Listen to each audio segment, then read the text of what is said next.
आपको लगता है कि हमारे आपके बीच में ऐसे संत अभी भी अवेलेबल हैं? अवेलेबल हैं। संत जो होते हैं ना, वो बहिरंग वृत्तियों में नहीं हो, समझ रहे हैं ना। उनको तो अपने से मतलब है, राम से मतलब है, आत्मा से मतलब है, भोजन के लिए, उदर पूर्ति के लिए भिक्षा मिल जाए। आपको लगता है इस समय संत हैं हमारे बीच में अभी भी समाज में? संत देखिए, संत हमेशा रहते हैं। संत को ज्यादा दुनियादारी से मतलब नहीं रहता, अपने स्वार्थ के लिए। आजकल कैमरा वाले संत ज्यादा हैं बल्कि। अभी तो कैमरा के सामने नहीं, बैठे हैं। आप वृंदावन की बात कर रहे हैं। वृंदावन में ऐसा क्या है, मतलब उस मिट्टी में ऐसा क्या है जो सभी संतों को अपनी तरफ ले जाती है, आकर्षित करती है? वो धाम है, अवध धाम धामाधिपति, अवतारन पति राम, सकल सिद्धिपति जानकी, दासन पति हनुमान। नाम जप क्या होता है, कौन कर सकता है और कब करना चाहिए? नाम जप सदैव किया जा सकता है। नाम जप पे सभी का अधिकार है। 600-700 से ज्यादा लोग हैं इस देश में जो पर्चियां निकाल रहे हैं। हाँ, ये तो साधारण मैं आपको सिखा दूंगा, चाहे तो अभी निकलना शुरू। चेहरा देख के कुछ भी बता देना। जो आदमी अपने अंदर नहीं देखा, साधा नहीं हो सकता। नमस्कार। क्या आपने कभी ऐसे संत के बारे में सुना है जिन्होंने पूरी जीवन खाना नहीं खाया हो, जो पूरी जीवन डेली 6 से 8 घंटे पानी के अंदर रहते हो? अंदर कहने का मतलब इनसाइड द वाटर, आधा देह ऊपर आधा शरीर नीचे नहीं, और मौसम चाहे जो कोई भी हो, जिन्होंने पूरी जीवन सिर्फ एक लंगोट की तरह छाल पर अपना जीवन निकाल दिया हो, कपड़े नहीं पहने हो, जिनको आते जाते लोगों ने शायद ही देखा, लेकिन वो हर जगह हर बड़े प्रोग्राम के दौरान मौजूद रहते थे। आपको आश्चर्य होगा, होना भी चाहिए, लेकिन हमारे बीच रहते थे। हम सभी लोग उनको जानते हैं। नई पीढ़ी बेशक न जाने, लेकिन 1990 के पहले हर घर में वो विराजते थे, उनकी पूजा होती थी। यह हम बात देवराहा बाबा की कर रहे हैं, मंच पर आसीन देवराहा बाबा की, मंचासीन देवराहा बाबा की। और इस पर बात करने के लिए, चर्चा करने के लिए हमारे साथ जो संत मौजूद हैं, वो खुद देवराहा बाबा के साथ सबसे लंबे समय से जुड़े रहे। अपने बचपन से उन्होंने देवराहा बाबा की सेवा की है और उनके साथ सबसे ज्यादा समय बिताने वाले संत बड़े सरकार के नाम से जाने जाते हैं। बड़े सरकार जी, आपका स्वागत। श्री राधे। बड़े सरकार जी, देवराहा बाबा के बारे में आप बताइए कि वो अद्भुत क्यों थे, कैसे थे? जैसे आपने बताया कि बाबा कोई वस्त्र नहीं पहनते थे। मृग चर्म सुना होगा आपने। कृष्ण मृग चर्म बाबा हमेशा अपने साथ रखते थे। चाहे कोई भी मौसम हो, सर्दी हो, गर्मी हो, बरसात हो। एक ऐसी ही छोटी सी घटना बताएंगे हम। 1989 में वृंदावन में बहुत बृहद बाढ़ आया, और बाढ़ इतना था कि बाबा के मचान के ऊपर पानी चल रहा था, और बाबा मचान के ऊपर में, अब बाढ़ में बहुत सारे जीव जंतु बह बह के बाबा के मचान पे आ गए। सांप, नेवला, बिच्छू, गोजर, चींटी सब। बाबा झोपड़ी से बाहर आ गए, और बरसात भी हो रही थी। तो मैंने बाबा से प्रार्थना किया कि बाबा अंदर चला जाए। बाबा बोले, बच्चा अंदर बहुत सारे जीव जंतु विश्राम कर रहे हैं। तो हमने बाबा को बोला कि मैं इनको हटाता हूँ। चिमटा लेकर के मैं अंदर जाने को तैयार हुआ। बाबा बोले, अच्छा बच्चा देख, ये क्या है? हमने कहा ये तो सर्प है। और वो? हमने बोला चूहा। और बच्चा वो? नेवला। और ये खरगोश। मतलब इतने बाढ़ में जितने भी जीव थे आश्रम में बहने वाले, वो सब मचान का आश्रय ले लिए। तो बाबा ने कहा, बच्चा देख, इस आपत्ति काल में सर्प ने हिंसा त्याग दिया, नेवला ने हिंसा त्याग दिया, मेढक भी इसमें बैठा हुआ है, इतने चींटी बैठे हुए हैं, इन लोगों ने हिंसा त्याग कर दिया, और तुम इनके साथ हिंसा करने जा रहे हो, पानी में कहाँ जाएंगे। बाबा ने कहा नहीं बच्चा। और बाबा एक ही छोटी सी चौकी जैसे पूजा में यूज करते हैं ना, उसी पे बैठते थे बाबा। एक हाथ लंबा एक हाथ चौड़ा, ऐसे चौकी आम की पटरी का बनता था। बाबा उस पे बैठे, उसी मृगशाला को अपने सिर के ऊपर डाल लिए। 13 दिन तक एक ही आसन में बैठे रहे वो। पानी नीचे चल रही चौकी के नीचे। और हमने बोला बाबा स्नान, बोले देख बच्चा, प्रकृति स्नान करवा रही है, इंद्र देवता स्नान करवा रहे हैं। 13 दिन तक उसी छोटी सी चौकी पे बैठे रहे। और वही मृगशाला, हेयर जो है मृगशाला के आउटसाइड है, स्किन डाउन साइड, चुपचाप एक ही जगह पे शांत में बैठे रहे।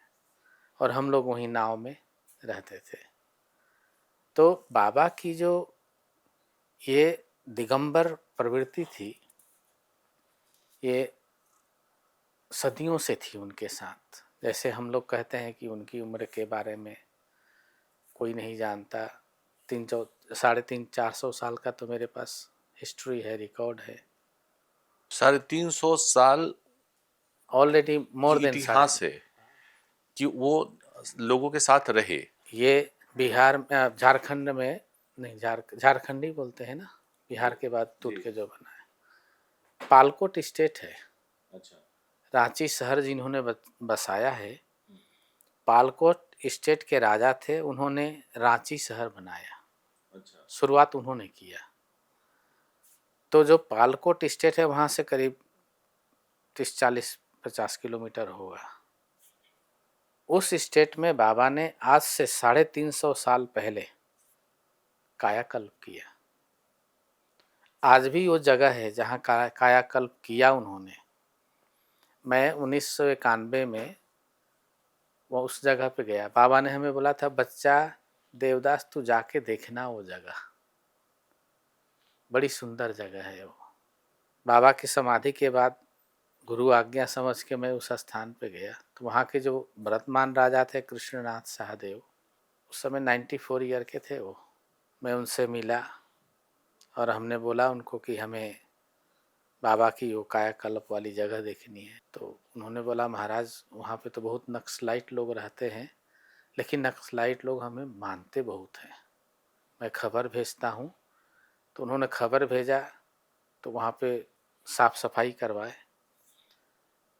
मैं गया और इतने सारे मंदिर बने हैं उनके कासल के आसपास में, देवी देवताओं का, सभी देवताओं का मंदिर, बहुत धार्मिक राजा हैं वो। मैं वहाँ गया, उस गुफा में गया, तो गुफा के बड़ा सा कमरे, इस कमरे से थोड़ा और बड़ा एक गुफा है। उसमें से थोड़ा ऊपर चढ़ेंगे एक और गुफा है, उससे छोटा। और उस गुफा में कहीं से पानी गिरता है, कुंड जैसा बना है। 24 घंटा पानी बह रहा है वहाँ पे, आ रहा है, कुंड बना हुआ है और कहीं जा रहा है वो पानी, अंदर ही अंदर आ रहा है, अंदर अंदर जा रहा है। जब मैंने देख लिया सब वहाँ पे, तो मैंने उनको, उसमें जंगली जानवर वगैरह रहते हैं, कोई रहता नहीं है, तो थोड़ी उन्होंने साफ सफाई जंगली लोगों को बोल के करवाया और मुझे बहुत अच्छा लगा। और मैंने उनसे पूछा कि आपके यहाँ कोई हिस्ट्री है इसका। बोले महाराज उस समय ईस्ट इंडिया कंपनी भारत में आया था और उन लोगों से हमारा राज परिवार का मसाले का और जड़ी बूटियों का व्यापार शुरू हुआ। उस समय बाबा हमारे राज्य में कायाकल्प ऑलरेडी कर रहे थे। कायाकल्प बोले तो मैंने कैसे कायाकल्प मतलब ये काया है, हम्म ये शरीर बहुत वृद्ध हो गया, हम्म असहाय जैसा ना, हम्म तो अब इसको रिन्यू करना है। उसमें कुछ जंगली जड़ी बूटी लगते हैं, कुछ अपना प्राणायाम है, योगा अभ्यास है। 10 महामुद्रा होते हैं योग में, महामुद्रा, महाबंध, महाभेदश्च खेचरी, उदयान मूल बंधश्च बंधो जलांधराभिद, करणी विपरीताख्या वज्रौली शक्ति चालनम, इदम ही मुद्रादस्कम जरा मरण नाशनम। इदम ही, मुद्रा ये इदम मतलब इतने जो मुद्रा हैं, ये जरा अर्थात वृद्धावस्था, मरण अर्थात मृत्यु। जरा मरण नाशनम। ये जरा अर्थात वृद्धावस्था को और मृत्यु को खत्म कर देता। अब इसके साथ 10 महामुद्रा के साथ वनौषधियों का सहयोग लिया जाता है, क्योंकि उसमें हमारे शरीर को जो मिनरल चाहिए। आप बता रहे हैं कि देवराहा बाबा करीब 400 साल, पौने 400 साल पहले पालकोट में अपने काया को कल्प कर रहे थे। उस समय कल्प किया उन्होंने, 3 साल अंदर रहे उसमें। 3 साल के बाद जब बाहर निकले तो यंग शरीर था उनका। तो वहाँ के जो वर्तमान राजा थे उनको बड़ा आश्चर्य हुआ, ऐसे कैसे हो सकता है, आवाज़ वही है। आदमी वही है, चेंज है। हाँ, तो उन्होंने बाल भी काले हो गए, सारा शरीर, मतलब आपका हर चीज़, all organs going to new, renew. तो जो वर्तमान राजा थे उनको हुआ कि महाराज ये विद्या तो हमको सीखना है। बाबा ने बोला, बच्चा तू राजसी बुद्धि है, तामसी राजसी बुद्धि के लिए नहीं है, और ये योगियों की विद्या है। तो जो जिस राजा से हम मिल रहे थे उन्होंने हमें बताया कि उसी समय हमारे जो राजा थे महाराज, उन्होंने 3 दिन में अपने भतीजे को राज दे दिया। अच्छा। और स्वयं संन्यास ले लिए बाबा के पास जाके। तो ईस्ट इंडिया कंपनी की एक पेज की छोटी सी न्यूज आती थी उस समय में। तो उसमें ईस्ट इंडिया कंपनी ने लिखा कि एक राजा जो है एक फक्कड़ फकीर के चक्कर में पड़ के राज्य छोड़ दिया। अच्छा। तो बोले कि उस समय न्यूज में छपा था वो। कोट कहीं गया होगा। हाँ, तो ये कायाकल्प जो होता है एक बहुत बड़ी नहीं नहीं, नॉलेज है। बिहार में, जैसे मैं बिहार का रहने वाला हूँ, ईस्टर्न यूपी में लोग ये मतलब घरों में सुनते थे कि दादाजी भी बताते थे कि उनके दादा के समय में भी वो वैसे ही थे, कि मतलब ये बहुत कॉमन प्रचलित है देवराहा बाबा के लिए। डॉक्टर राजेंद्र प्रसाद ने लिखा है हाँ। कि मैं अपने दादा के साथ हम्म। हाथ पकड़ के जाता था दर्शन करने, और आज भी मैं बाबा को वैसे ही देख रहा हूँ। जब वो बूढ़े हो गए थे। हमारे हमारे इस शरीर के भी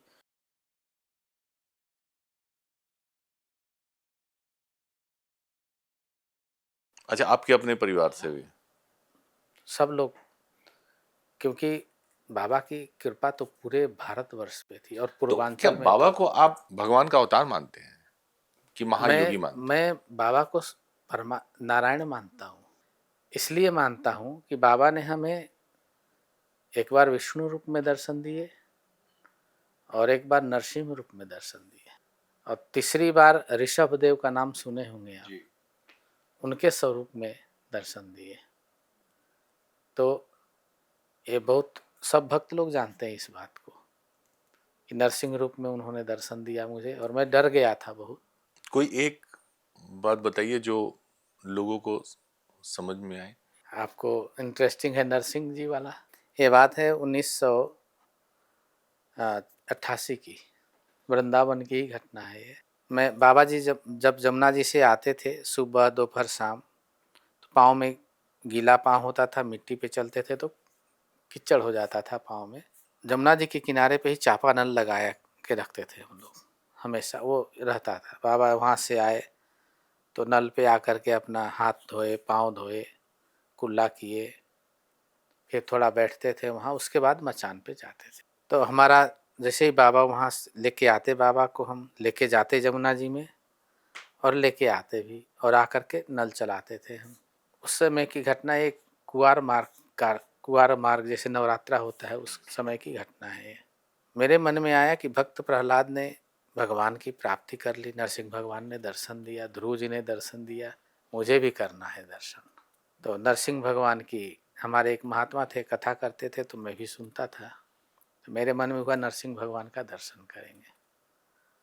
तो मैंने, गिरधर दास जी महाराज नाम था उनका, हमारे बड़े गुरु भाई थे, तो मैंने उनको बोला, तो बोले कि ऐसे ही थोड़े दर्शन हो जाएगा, 21 दिन का उपवास करो और सेवा के साथ इनका नाम चिंतन करो। 9वां दिन चल रहा था, 8वां दिन खत्म हो गया था। बाबा आए जमुना जी से, मैं नल चला रहा था तो उपवास के कारण थोड़ी वीकनेस हो गई थी, तो नल चलाते चलाते मैंने एक हाथ अपना कमर पे रख दिया ऐसे, और बाबा कितने दूरदृष्टि हैं, उन्होंने देखा, बोले बच्चा नल को रोक दो। रोक दिया। बाबा ने बोला तू युवा है, योगी है, साधक है, कोई कमजोर भी नहीं है, कमर पे हाथ क्यों रखा? मैंने झटक के हाथ नीचे किया। उन्होंने, सरकार गलती से नहीं बच्चा, वास्तविक बात बताओ। हमने बोला कि ऐसे ऐसे नरसिंह भगवान की उपासना। बच्चा हमारी आज्ञा है सामान्य प्रसाद पाओ और भगवान की आराधना करो। हमने कहा नरसिंह भगवान का दर्शन होगा बाबा? बाबा बोले हाँ बच्चा हो जाए। फिर मैंने व्रत तोड़ दिया और हर हफ्ते मैं बोलूँ कि बाबा, हमें हमारे मन में था कि सपने में आएंगे दर्शन देंगे। हमने बाबा से बोला सरकार अभी तक तो नरसिंह भगवान दिखाई दिए नहीं। अरे बच्चा, जब नरसिंह ही आएगा तो तू उसके सामने टिकेगा? बच्चा, जिसके सामने ब्रह्मा, शिव, बड़े बड़े ऋषि मुनि नहीं टिक पाए, तुम उनके सामने टिक पाएगा? जी सरकार में टिक। अच्छा बच्चा, जब आएगा तो दर्शन कर लेना। कार्तिक मास की घटना है ये। बाबा स्नान करके संध्या के समय आ रहे थे, तो थोड़ी संध्या जल्दी हो जाती है, तो उस समय टॉर्च, स्टील की टॉर्च चलती थी। क्या नाम था, बड़े वाली जीप उप जो, हाँ बिल्ली जो बना होता जी था जी, उसका। तो उसमें टॉर्च दिखाते हुए चरणों में हम पीछे होके चलते थे, बाबा आगे होके चलते, टॉर्च दिखाते हुए धीरे धीरे धीरे धीरे लेके आ रहे थे। जैसे बाबा ने जमुना जी चढ़ लिया ऊपर, तो एकदम से पाँव जो है बाबा के बदल गए, और पाँव इतने बड़े, बालों से भरा हुआ सिंह के जैसा पाँव दिखा मुझे। बाबा कहीं पाओ, बाबा का ही पाँव। टॉर्च तो दिखा रहे थे बाबा को ही, और दिखाते दिखाते एकदम से ऐसे हो गया जैसे जैसे बाबा के चरण है वो तो है ही नहीं। और जब ऐसा दिखा तो मैंने टॉर्च ऊपर किया। टॉर्च ऊपर किया तो बस ऊपर करना था कि बस भयभीत आवाज निकली मुंह से, शेर। ऐसे इतना बड़ा जबड़ा शेर का, बड़े बड़े मुंह से देख करके मैं चिल्लाया। चिल्ला करके मेरे हाथ से टॉर्च कहीं और चला गया। इतना जोर से चिल्लाया कि वहाँ पे पीएसी रहती थी थोड़े दूर पे, कैंप रहता था हमेशा, क्योंकि रोज वीआईपी आते थे, तो उन्होंने अपनी सुविधा के लिए पीएसी रखा हुआ था। अब सारी पीएसी गन लेकर के घेर लिया आश्रम। इतनी जोर से मैं चिल्लाया, और बाबा चुपचाप, मैं वहाँ से चिल्लाया और वहाँ से भाग लिया। तो जो अभिराम दास जी, विशेश्वर दास जी, राम सेवक दास जी, सब लोग थे, इन्होंने हमें मचान के नीचे पकड़ लिया। क्या हुआ, कांप क्यों रहे हैं? हमने कहा शेर शेर, भागो। अब मतलब हमें पता नहीं क्या हुआ, कभी जंगल में भी शेर से नहीं डरा हूँ मैं, बाघों से, लेकिन उस समय पता नहीं क्या हुआ, बस समझ नहीं पाया कुछ। उन लोगों ने मुझे पकड़ लिया, मचान के खंभे में हाथ ऐसे मेरा, बीच में खंभा, बोले कि नहीं नहीं कोई शेर नहीं है। पूरा पीएसी ने घेर लिया आश्रम। सब बोले क्या हुआ क्या हुआ? तो वहाँ शिव वचन सिंह थे, एक सेवक, साधु के बेस में रहते थे, और लोगों ने जाके बताया कुछ नहीं हुआ है, कुछ महाराज जी ने देख लिया है। जब शांत हुए तो बाबा जाके नल घर में बैठे हुए, झोपड़ी टटिया पर लगी रहती थी, उसको नल घर बोलते थे हम लोग। 5-7-10 मिनट के बाद बाबा ने आवाज दी, बालक आके नल चलाओ, मुझे ऊपर मचान पे जाना है। जब मैंने बाबा की आवाज सुनी तब जा करके ऐसे लगा जैसे हमारे अंदर से भय गया। फिर महात्मा लोग गए, टॉर्च उठा के ले आए, मैं गया अंदर नल चलाने के लिए। तो बाबा बोले तुमको बोला था ना, जब नरसिंह ही आएगा तो तू उसके सामने टिक नहीं पाएगा, भाग जाएगा। अब मेरा रोना छूट गया तुरंत। अरे बच्चा, आप किस लिए रो रहे हो, दर्शन तो हो गया। हमने कहा नहीं, मुझे निर्भय होकर दर्शन करना था। अच्छा बच्चा, हमारी कृपा है, भविष्य में हो जाएगा। तो ऐसी ऐसी जीवन में घटनाएं हुई जो हमें हमारे ही नहीं, कोई भी व्यक्ति होगा तो उनको परमात्मा मानने से इनकार नहीं करेगा। कोई ऐसी बात जो बिल्कुल लगता हो आपको कि मतलब इसके बाद कुछ और रह ही नहीं जाता, इसके अलावा नरसिंह? एक इसके बाद एक देखिए, मनुष्य के जीवन में चाहे जितने भी मनुष्य हैं, आत्मबोध के अलावा आगे उसके कुछ नहीं रह जाता। इसको हम आत्मबोध कहते हैं, आत्मज्ञान कहते हैं। ये हमारे हमारे ही नहीं, समस्त शास्त्र में, वेद में, पुराणों में इसको अंतिम माना गया है। और बाबा ने वो आत्मबोध का हमें अनुभव करवाया। वो आत्मबोध जिसके लिए अनंत काल, अनंत जन्म लग जाता है मनुष्य को, बाबा ने उसका अनुभव करवाया हमें। अगर आपसे कहें कि आप बताएं महाराज जी, चूंकि आपने मतलब ऐसे ऐसे अनुभव किए हैं, अनुभूति खुद की है जो अविस्मरणीय है, देवराहा बाबा कौन थे, कहाँ से आए थे, और उनकी अगर कुछ भी जानकारी जो आपने कभी जुटाई हो या कोशिश की हो? देखिए, बाबा के एक भक्त थे श्याम सुंदर शर्मा, अच्छा। वहीं मथुरा के ही रहने वाले थे। अभी एक हैं वो विधायक हैं, वो नहीं, वो दूसरे श्याम सुंदर, वो भी विधायक रहे कांग्रेस के समय में, वो भी नहीं है अभी। अक्सर दर्शन में आते थे वो, और उनके पिताजी भी भक्त थे, उनके दादाजी भी भक्त थे। थोड़ा बाबा लाड प्यार भी करते थे, क्योंकि उनका भाव भी बाबा के लिए बहुत सुंदर था। एक दिन शाम को 9:30-10 बज रहा होगा, बात कर रहे थे, बाबा मचान के अंदर थे। तो बाबा से बात करते करते उन्होंने फिर अकबर के समय की बात शुरू कर दी। बाबा ने? हाँ, नहीं नहीं, श्याम सुंदर जी, मुगल कैसे आए, कैसे रहे, तो बाबा अपनी धारा में बोलते गए कि बच्चा ऐसे आया था, ये ऐसे था, वो ऐसे था, फलाना था, ठिकाना, मतलब पूरी इनकी जो है सारी ऐसे आया था, ऐसा नहीं बच्चा ऐसा था, तुम गलत बोल रहे हो। तो उन्होंने बोला मैं तो पढ़ा हूँ। बच्चा तू गलत पढ़े हो, ये बात ही नहीं है, यहाँ यहाँ ऐसे था। तो सब बात होने के बाद उन्होंने आधा पौने घंटे बाद पूछा बाबा से, बाबा आप थे उस समय ना? तो बाबा बोले, अरे बच्चा मैं कब नहीं था, समझ रहे हैं ना, मैं वहीं था उस समय, और बच्चा मैं उससे पहले भी था।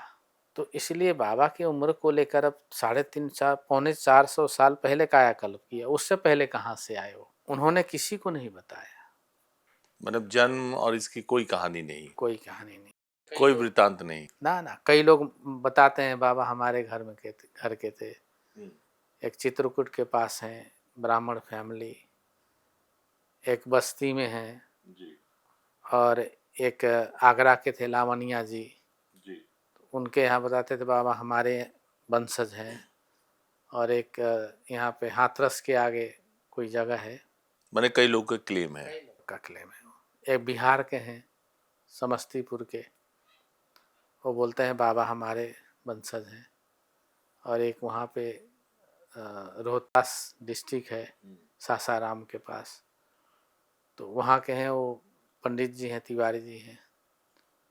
तो वो अब तो होता नहीं रहे, लेकिन उनके दादाजी बोलते थे कि बाबा हमारे परदादा हैं, ऐसा बोलते थे वो।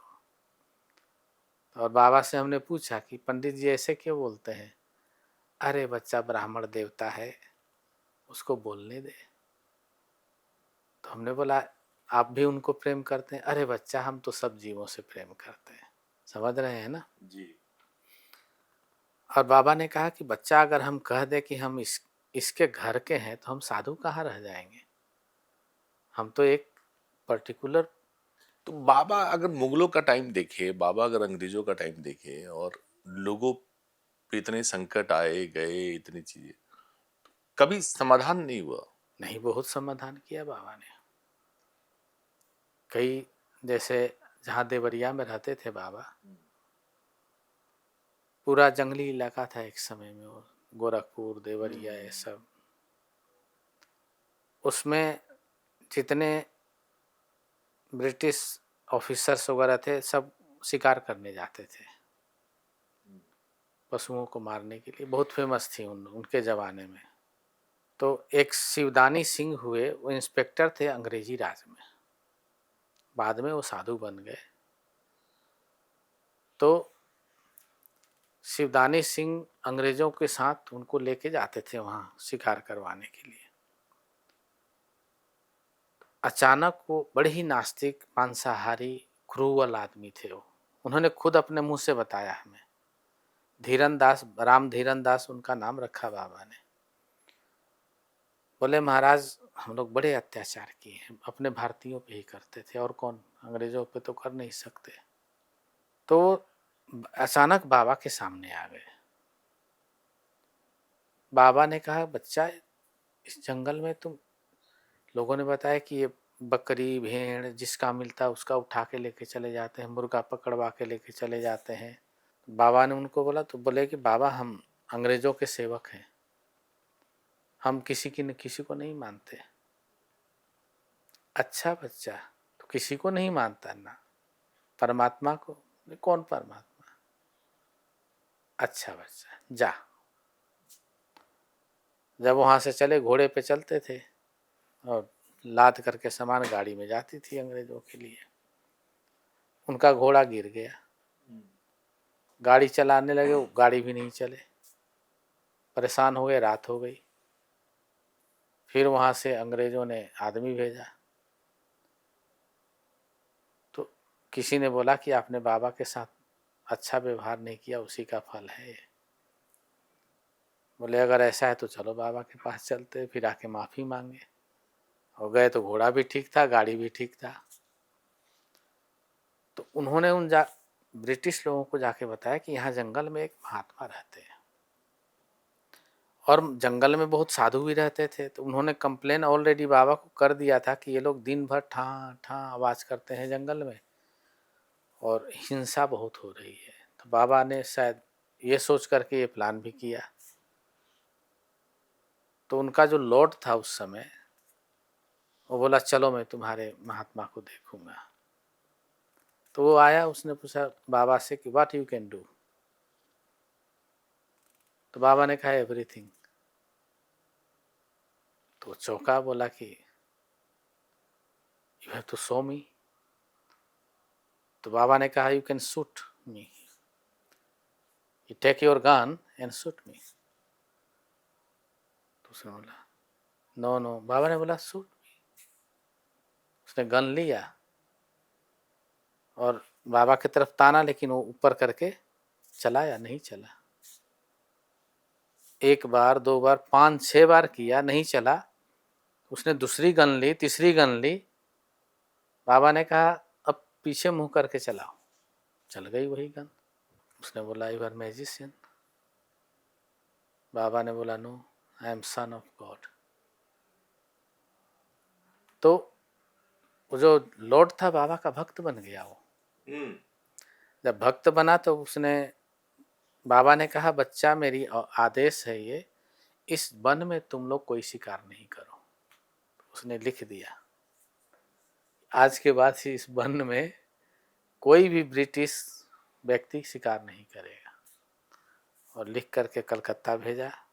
कलकत्ता का लॉर्ड ने बोला क्यों? तो उसने बताया कि वहाँ पे ऐसे ऐसे की योगी रहता। फिर वो भी आए कलकत्ता से मिलने के लिए, तो उसने भी देखा।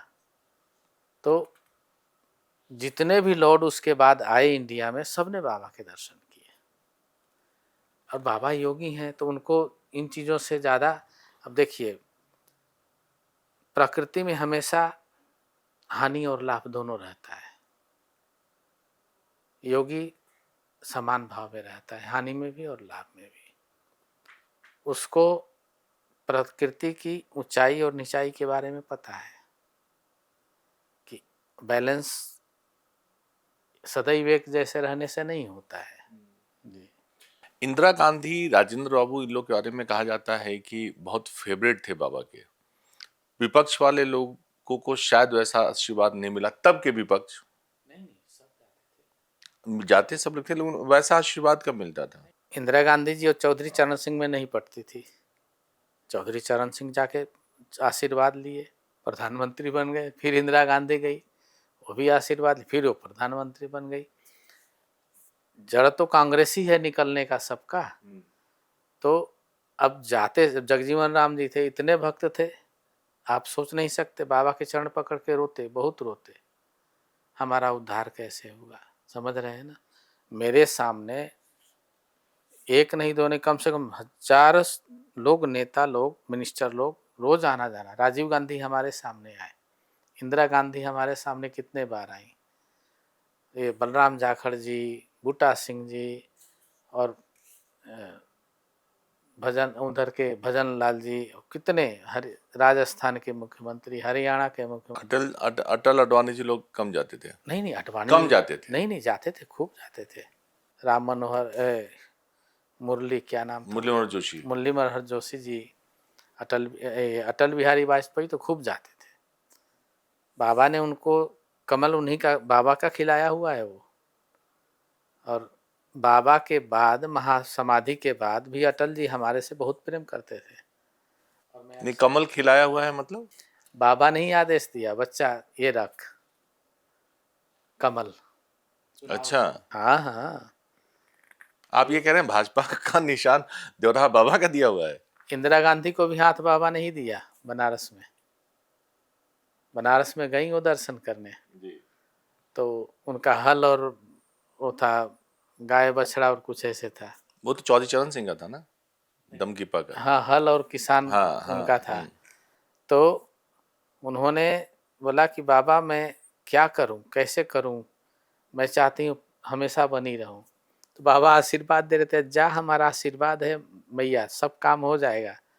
तो बाबा बोले कि बाबा आपका हाथ मैं ले जाऊं साथ में। अरे तू बहुरेट है, हाथवा से क्या होगा। तो बोले कि हाथवे से तो सब काम होगा। तो बाबा बोले हम समझे नहीं। बाबा हम हाथ के निशान रख ले। अरे तू पगली है, जा रख ले, हम जीत जाएंगे। अरे तू जीत जाएगी, जा।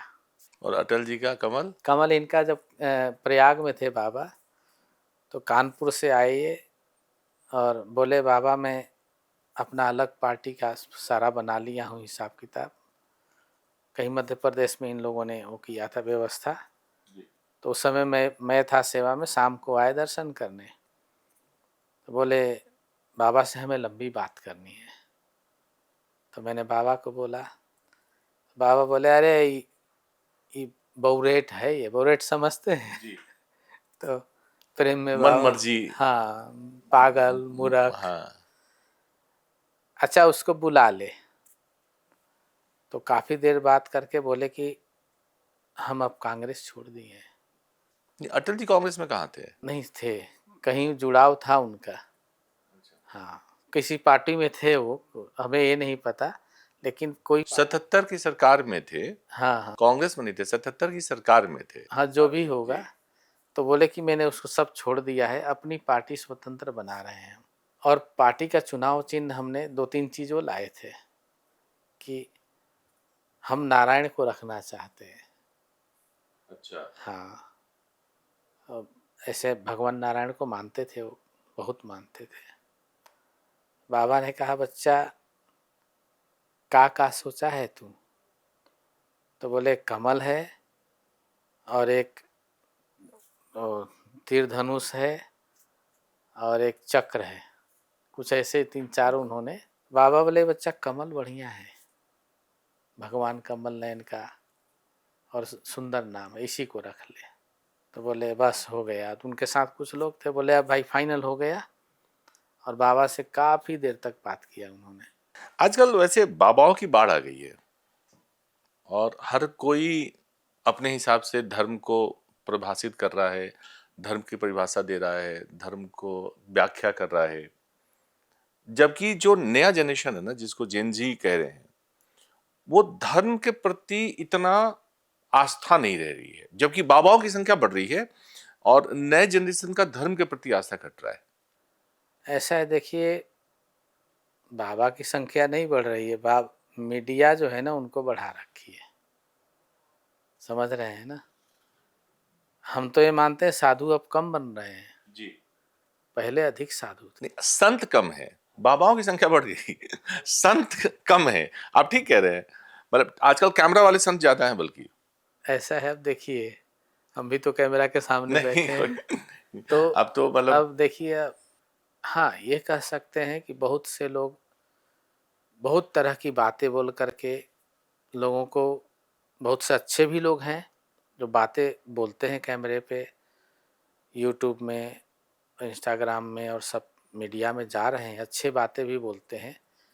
लेकिन जो प्रमाणित वेद शास्त्र पुराण के अनुकूल और जो हमारी संस्कृति है उसके अनुकूल सब चीज़ें हैं तो ठीक है।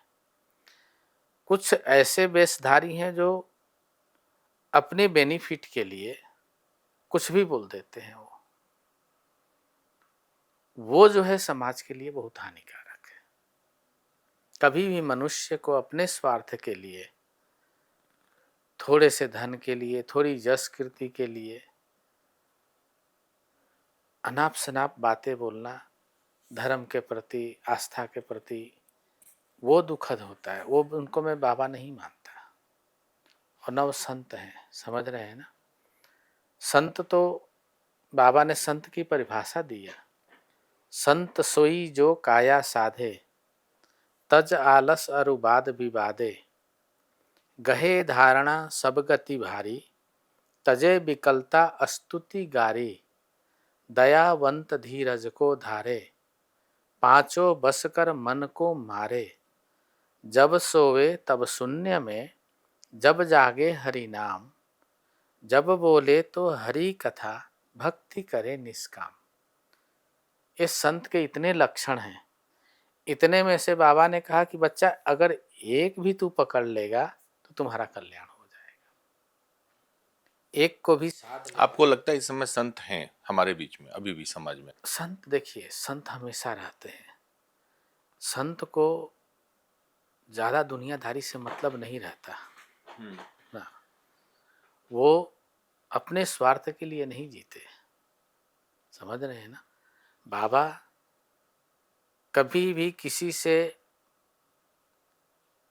किसी भी प्रकार की मटेरियल की मांग नहीं किए, दिया। समझ रहे हैं ना? और उनके सिद्धांत को मैं पालन करता हूँ। मैं किसी से किसी भी चीज की, वो समय था जब बाबा होते थे, नीम करोली बाबा का टाइम था, श्री राम शर्मा आचार्य थे, या ऐसे कई लोग थे। नीम करोली बाबा आते थे बाबा के पास से, आचार्य श्री राम शर्मा जी बाबा के पास बहुत आते थे, और उन्होंने अपने भाषण में कई बार बोला, लिखा, किताबों में भी अपने लिखे हैं बाबा के बारे में, और बाबा भी बहुत प्रेम करते थे। आपको लगता है कि हमारे आपके बीच में ऐसे संत अभी भी अवेलेबल हैं? अवेलेबल हैं। संत जो होते हैं ना, वो बहिरंग वृत्तियों में नहीं होते। समझ रहे हैं ना? उनको तो अपने से मतलब है, राम से मतलब है, आत्मा से मतलब है, भोजन के लिए, उदर पूर्ति के लिए भिक्षा मिल जाए। पर्ची निकालना, टोकल देखना देना। देखिए, ये सब तो अब मैं किसी का निंदा नहीं करूँगा। नहीं, आजकल तो बाढ़ आई हुई है, एक आदमी की बात नहीं है, बाढ़ आई हुई है।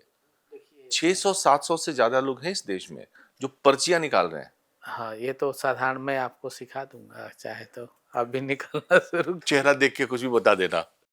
ये सब चीज़ें जो है ना, देखिए, जो आदमी अपने अंदर नहीं देखा, साधु नहीं हो सकता। साधु का आंख बंद करके चुपचाप अंदर में खोया हो। समझ रहे हैं ना? जो आत्मा में स्थिर हो, आत्मा राम में आनंद ले रहा हो, साधु तो उसी को कहते हैं। लोग जानना चाहते हैं कि नाम जप क्या होता है, कौन कर सकता है और कब करना चाहिए? नाम जप सदैव किया जा सकता है। नाम जप पे सभी का अधिकार है, और नाम ईश्वर का, ऊर्जा का नाम, ऊर्जा को ही एक नाम दिया गया है। जैसे राम, ब्रह्म नामस्य रामस्य, उस ब्रह्म को एक नाम दिया गया, और उस नाम का नाम है राम। समझ रहे हैं ना? राम, अब देखिए रामायण जी में है, पार्वती जी पूछ रही हैं, एक राम जो है वो दशरथ के कुमार हैं, और दूसरे राम ब्रह्म हैं। हे महादेव, आप किस राम की उपासना करते हैं? समझ रहे हैं ना? एक राम अवधेश कुमारा। और अब आगे है कि नारी के विरह में उन्होंने संसार में भटके। तब भगवान शंकर कहते हैं, हे देवी, राम एक ही है, वही ब्रह्म है और वही राम। अवधेश कुमार है। हाँ, अवधेश कुमार है।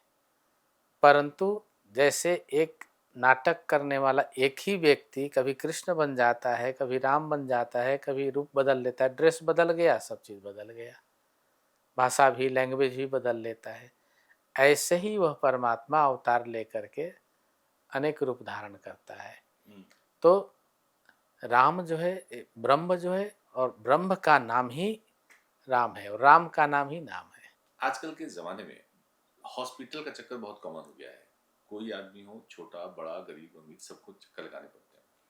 क्या कोई ऐसा मंत्र या कोई ऐसा उपाय बता सकते हैं जिससे हॉस्पिटल के चक्कर कम लगाने पड़े? मैंने एक मंत्र बोला हुआ है यूट्यूब बताइए। में, अच्युतानंद गोविंद नामोच्चारण भेषजात् नश्यन्ति सकला रोगाः सत्यम सत्यम वदाम्यहम्।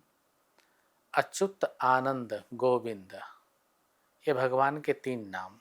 व्यास जी ने लिखा है कि अच्युतानंद गोविंद नामोच्चारण भेषजात्, जो इन नामों का उच्चारण करता है, नश्यन्ति सकला रोगा, एक रोग नहीं, सकल रोग, दैहिक, दैविक और भौतिक, तीनों रोग। नश्यन्ति सकला रोगा सत्यम सत्यम वदाम्यहम्।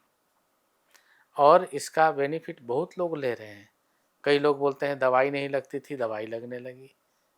रोज, लगभग रोज आते हैं दर्शनार्थी वहाँ, बताते हैं बाबा हमको इस मंत्र से बहुत लाभ हुआ। तो ये मंत्र पढ़ना चाहिए जिन लोगों को भी बीमारी हो ना हो, खाने से पीने से पहले औषधि भी, भोजन भी तो औषधि ही है। तो कितने, मतलब 1 बार 2 बार 2-4 बार बोल बस? करके खा ले जी।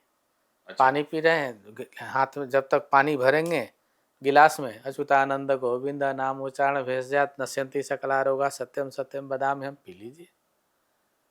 हाँ, वही औषधि बन जाती है। युवा पीढ़ी की जो भटकाव है, आस्था और अंधविश्वास के बीच में लकीर एक्चुअली महीन सी है। आप भी मानते होंगे कि आस्था और अंधविश्वास के बीच में बहुत महीन लकीर है। ये भटकाव की बड़ी वजह कैसे दूर होगा? देखिए, उनको रोका नहीं जा सकता। अब एक 14 साल 15 साल के बच्चे को आप उसके अनुसार चल सकते हैं, उसको अपने अनुसार नहीं चला सकते। समझ रहे हैं ना? वो आपके सामने चल लेगा थोड़ी देर, फिर उसको अपने अनुसार ही चलना है, क्योंकि हर चीज़ का एक समय होता है। और वही बच्चा जब और मैच्योर हो जाता है, कहावत है ना कि बाप का जूता जब बेटे को आने लगे तो समझ लो वो मैच्योर हो गया। जब वो मैच्योर हो जाता है तो आपकी हर बात को समझना शुरू कर देता है। तो हमारे सोसाइटी में जो अभी माहौल है ना, ये इलेक्ट्रॉनिक माहौल है। समझ रहे हैं ना? जो बच्चे हैं सब इलेक्ट्रॉनिक हो गए हैं। ये इनको आप कंट्रोल नहीं कर सकते। हाँ, इनके ऊपर अपना स्नेह रखिए, प्रेम रखिए, उससे ये आपके कितने दिन ऐसे चलेगा? नहीं, मैच्योर होने पे वो ठीक हो जाते हैं, स्वयं स्वयं ठीक होते हैं, वो आपके करने से नहीं तब होंगे। तक देर नहीं हो चुकी रहेगी? नहीं, देखिए, जो उनकी संस्कृति है ना, उनसे दूर नहीं है। आज आप बोल रहे हैं, लेकिन हम तो ये मानते हैं आज के बच्चे स्पिरिचुअलिटी में ही बहुत बढ़ गए हैं। जो बच्चे कभी मंदिर नहीं जाते थे, अब मंदिर जाते हैं, नंगे पांव घूमते हैं वृंदावन में। वृंदावन में 70% युवा पीढ़ी आता है, आप जाके देखें। आप वृंदावन की बात कर रहे हैं, वृंदावन में ऐसा क्या है, मतलब उस मिट्टी में ऐसा क्या है जो सभी संतों को अपने तरफ ले जाती है, आकर्षित करती है? वो धाम है, अवध धाम धामाधिपति अवतारन पति राम, सकल सिद्धिपति जानकी दासन पति हनुमान। वो धाम है। धाम की महिमा, जैसे हम कहते हैं प्लानेट के अंदर बैकुंठ लोक है, गौलोक लोक है, समझ रहे हैं ना, और ब्रह्मलोक है, शिवलोक है। ऐसे ही पृथ्वी के ऊपर ये कृष्ण लोक है। पृथ्वी के ऊपर जैसे यहाँ है सब लोग, वैसे ही स्पेस में मतलब ऊपर भी है। तो पृथ्वी के अंदर ये सब महत्वपूर्ण स्थान है। जबकि पानी खारा, भाषा भी खारा है वहाँ का। अगर वहाँ की ब्रज भाषा आप सुने, तू तड़ाके के अलावा बात नहीं करते। पानी खारा कहते हैं संत लोग वहाँ पे, जल खारो बाणी खारो, खारो सारे खानो, एक ही यहाँ प्यारो प्यारो, जिसको नाम है कान्हो। समझ रहे हैं ना। बोले कि यहाँ तो सब खारा ही खारा है, एक ही प्यारा है जिसका नाम कान्हा है। काशी, अवध या मतलब दूसरी जगह वो बात नहीं है, नहीं, जो सब वहां है। सब जगह है। आप अयोध्या में जाइए, पाँव रखने की जगह नहीं मिलती है। काशी में चले जाइए, भीड़ सालों भर भीड़ मिलेगी वहाँ। गया चले जाइए, अलग कैसे? नहीं सभी ये धाम जितने हैं ना, सब महत्वपूर्ण है अपने में। मुझे बताइए, पैसा हर किसी को चाहिए और उसके लिए लोग पागल हुए पड़ा, क्या मंत्र सुझाते हैं आप लोग? धन के लिए मनुष्य को कर्म करना पड़ता है। जी। मंत्र से नहीं होता? मंत्र से भी होता है, मैं देता हूँ मंत्र, लेकिन उन्हीं को बताता हूँ कि जो काम धंधा व्यापार बिजनेस जॉब करे, अब कुछ ना करके और मंत्र जप करेगा तो कहीं से कहीं भोजन तो मिल ही जाएगा उसको। समझ रहे हैं ना। तो मंत्र आदि में हम साबर लक्ष्मी मंत्र को बड़ा महिमा देते हैं, क्योंकि हमने प्रभाव देखा है। ये बच्चे हैं, ये भी करते हैं और खूब बढ़िया अच्छा काम कर रहा है। तो ऐसे सैकड़ों लोग हैं जो हमारे पास आके बोलते हैं कि हमारे ये नहीं चल रहा था, वो नहीं, उनकी आस्था है, उनका प्रेम है, समर्पण है, तो मंत्र भी काम कर रहा है। तो साबर लक्ष्मी मंत्र है, लक्ष्मी माई सत की सवाई, और चेतो करो भलाई, मेरी भलाई ना करो तो सात समुंदर की दुहाई, नवनाथ 84 सिद्धों की दुहाई, दुहाई गुरु जी की। ये बाबा गोरखनाथ जी का मंत्र है ये। अच्छा। और बहुत ही प्रभावशाली मंत्र है। एक माला अगर रोज जपे तो 90 दिन में सिद्ध हो जाता है और एक चमत्कारिक रूप से काम करता है। ये साधुओं का मंत्र है एक्चुअली। साधु लोग एकांत में निर्जन में रहते हैं, मंत्र जप लिए, लक्ष्मी माई कहीं ना कहीं से भोजन दाना पानी भेज देती है उनको। समझ रहे हैं ना। तो मैंने प्रकट किया सबके लिए, सब लाभ ले। व्यापार उन्नति के लिए भी आप यही मंत्र सजेस्ट करते हैं? व्यापार जॉब सबके लिए। गुरु का जीवन में क्या महत्व है? गुरु जो है जैसे पृथ्वी का एक ध्रुव होता है जी। जितने हमारे स्पेस हैं ये सब ध्रुव के ऊपर टिके हुए हैं। तो गुरु अध्यात्म का ध्रुव होता है। गुरु अध्यात्म का जड़ है, मूल है वो। गुरु का नाम, गुरु शब्द ही जो है ना, गुरु और ध्रुव, गुरुत्वाकर्षण शक्ति जो सबको बैलेंस करके रखता है।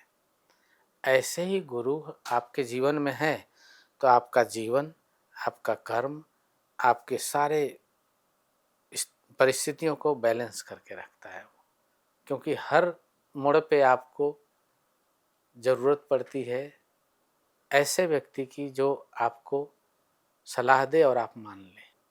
ऐसी अवस्था में गुरु एक ऐसी आस्था है कि कई बार हमारा नुकसान भी होता है और उसकी बात हम मान लेते हैं और मान के उस काम को करते हैं, फिर भी हमें दुख नहीं होता कि मेरा नुकसान हो गया। समझ रहे हैं ना। और लाभ हो जाता है तो भी दुख। कैसे पहचानेंगे? क्या गुरु को? गुरु पहचानने की जरूरत नहीं है। आपको जहाँ सुख मिले, जिसके पास बैठ के शांति मिले, आनंद की अनुभूति हो, आपके अंतःकरण में एक रिलैक्स फील हो, आप समझ लीजिए कि हमारे योग्य हैं ये, और धारण कर लीजिए। घर का कलेश दूर करना हो तो ये हर घर की कहानी। घर में तो देखिए, कलेश होने से नाम ही नहीं, कलेश होने से नाम ही उसका गृह है। समझ रहे हैं ना। अच्छा। हाँ। गृह कारज नाना जंजाला, ते अति दुर्गम शैल विशाला, गोस्वामी जी ने लिख दिया कि गृह कारज नाना जंजाला, ते अति दुर्गम शैल विशाला। क्योंकि गृह और ग्रह दोनों में ज्यादा अंतर नहीं है। तो जिस घर में थोड़ी कलह ना हो तो घर जैसा लगता भी नहीं है। तो कलह होना चाहिए। होना चाहिए। कलह जो है ना, कलरव, जी, कलरव, कलरव करता है, हाँ, लेकिन वो कलरव इतना ना हो जाए कि कुछ सुनाई ना दे, कुछ समझ कलेश ना ना। हो जाए। हाँ, तो थोड़ा बहुत सब घर में, अच्छा, जितना थोड़ा बहुत कलह होती है उतना ही प्रेम भी होता है। आप जिसको प्रेम करते हैं उसी के साथ कलह हो, तो पड़ोसी से तो होती नहीं है। तो ये आपको समझना पड़ेगा कि ये कलह हो रही है तो किसके साथ हो रही है और क्यों हो रही है। मैं उससे प्रेम करता हूँ तब हो रहा है, मैं उससे स्नेह करता हूँ तब हो रहा है। तो इसलिए जब दो समझदार व्यक्ति समझ जाते हैं तो आनंद भी आने लगता है कलह में। जी, अब बोलिए आप। भारत में जनसंख्या को लेकर बड़ा कंसर्न है, सीरियस। और जनसंख्या में ऐसा लगता है कि जिस तरीके से मुस्लिम आबादी बढ़ रही है, जिस तरीके से देश में कट्टरता बढ़ रही है दोनों पक्षों में, ये शायद हमारे देश के लिए ठीक नहीं है। एक तरफ हिंदू राष्ट्र की बात उठती है और लोग एक्टिव हो जाते हैं, कट्टर हो जाते हैं, तो उसका रिएक्शन भी होता है समाज में। क्या लगता है आपको, कितने दिन सुरक्षित हैं यहाँ लोग? ये सुरक्षित तो रहेंगे सभी। देखिए, भारत एक उन्नतिशील देश है। भारत अभी ग्रो पे है और इसकी ग्रोथ को कोई रोक नहीं सकता। पूरी दुनिया में जितनी सुंदर अभी ग्रोथ हो रही है ना, 1994 में मैं ऑस्ट्रेलिया जा रहा था, तो एक लेडीज और मेरा सीट साथ था। सिंगापुर से मैं फ़्लाइट में बैठा, उस समय हिंदी ही जानते थे, ऐसे ही पता नहीं मन किया और चल दिए, वीज़ा लिया और चल दिए। एक भक्त थे, उन्होंने बोला जाना हो तो चले जाइए। तो मैं बैठा, तो लेडी बैठी, तो मैंने, उसने पूछा इशारे से कि कहाँ से रहने वाले, हमने कहा इंडिया। तो उसने सीट बदल लिया। समझ रहे हैं ना? एक वो दृष्टि थी लोगों की। आज हम 114 देश का यात्रा कर चुके हैं और जाते रहते हैं, अभी भी जा रहे हैं कहीं। तो अब की दृष्टि इंडिया नाम लेने से, ओ इंडिया, लोग अब इंडिया को जानते हैं। बाहर में सम्मान बढ़ा है, लेकिन मैं कुछ और कह रहा हूँ, नहीं नहीं, कट्टरता की वजह से। कट्टरता, वो आ रहे हैं हम उस पे। तो भारत एक विकासशील देश बनेगा, चाहे कितनी भी कट्टरता हो अंदर में, विकास को नहीं रोक सकते। और ये कट्टरता बढ़ती जाएगी, लेकिन एक समय आएगा कि ये खत्म भी हो जाएगा। हर चीज का एक ही सॉल्यूशन होता है, विनाश। समझ रहे हैं ना? विनाश। विनाश। उसके बाद एक उन्नति उत्पन्न होता है, नई ऊर्जा उत्पन्न होती है। तो जब ऐसी अवस्था आएगी तो आज नहीं, 10-50 साल, 100 साल बाद एक विकराल रूप धारण करेगा ये। समझ रहे हैं ना? और जब रूप धारण करेगा तो एक नई ऊर्जा के साथ एक नई ज्योति भी निकलेगी उस। मतलब अभी टफ टाइम है। अभी इतना जल्दी नहीं कर सकते आप, शायद नहीं, हम लोगों से बहुत बाद में होगा ये चीज़। क्योंकि देखिए, आज के समय में जो देश की स्थिति है, हाँ, ये हम मान सकते हैं, कुछ हमारे आचार्यों ने कहा है कि गृह युद्ध हो सकता है। तो गृह युद्ध का मतलब सब कोई तैयार बैठा हुआ है उसके लिए। समझ रहे हैं ना? लेकिन गृह युद्ध इतना जल्दी और इतना संभव नहीं कि एकदम से हो जाएगा। वो एक जाके एक अंतिम सीमा में होती है वो चीज़ें। प्रशासन सक्रिय है, संभला हुआ है सब चीज़, लेकिन समय आने पे वो एक दिन रूप धारण करेगा अपना। समझ रहे हैं ना? सभी देशों में है वो, हमारे भारत में ही नहीं, अमेरिका में भी है, ऑस्ट्रेलिया में है, यूरोप में चले जाइए। मैं जहाँ जहाँ जाता हूँ देखता हूँ, सुनता हूँ, सब न्यूज़ में देखिए, सब जगह, भारत ही नहीं पूरी दुनिया की ऐसी अवस्था है। अब सब जगह, अमेरिका में देखिए गृह युद्ध खड़ा है एकदम, काले और गोरों को लेकर के कितनी बड़ी आज से चली आ रही है वो। क्या रामराज आएगा, हिंदू राष्ट्र बनेगा? रामराज हमेशा था, है और रहेगा। हिंदू राज है, था, है और रहेगा। राम को कोई मिटा नहीं सकता। समझ रहे हैं ना? राम ब्रह्म है, अखंड है, वो कभी नहीं मिट सकते इस भूमि से। आपने हमें समय दिया, हमसे बातचीत के लिए, इसका आपको बहुत बहुत धन्यवाद, आपका बहुत बहुत सारा बहुत शुक्रिया। प्रेम, गुरुदेव की असीम कृपा, और सभी दर्शकों को गुरुदेव की असीम कृपा आशीर्वाद है। बाबा की एक वाणी है कि बच्चा, दो लकड़ियों की रगड़ से अग्नि प्रकट होता है, एक लकड़ी है हृदय और दूसरी लकड़ी है राम नाम। जब हृदय रूपी लकड़ी पर राम नाम रूपी लकड़ी का बार बार रगड़ पड़ेगा, तब भगवान राम का साक्षात्कार हो जाएगा। इसमें कोई संदेह नहीं है। आप सभी अपने कर्म को श्रेष्ठ मान के करते रहिए, माता पिता का सेवा करिए, कभी अपने से वृद्ध व्यक्तियों का अनादर मत करिए, हमेशा अपने से छोटों का सम्मान पूर्वक ध्यान रखिए, और ईश्वर सदैव श्रेष्ठ है, उत्तम है और महान है। वो किसी न किसी रूप में आकर के सभी जीवों का सहायता करता है। सहायता अर्थात जब आश्रय रहेगा आपका, आप ईश्वर के आश्रित रहेंगे तो सहायता मिलता रहेगा। आप ईश्वर को श्रेष्ठ माने, और कुछ नहीं हो तो खाली नाम ही 2-4 बार बोल लो, सोते समय, जगते समय बोल लो, या नहीं कहीं चोट भी लग जाए तो हे राम कर लो। तो इस प्रकार से कहीं न कहीं चल करके आपको ईश्वर में मिलना है, आज नहीं तो कल।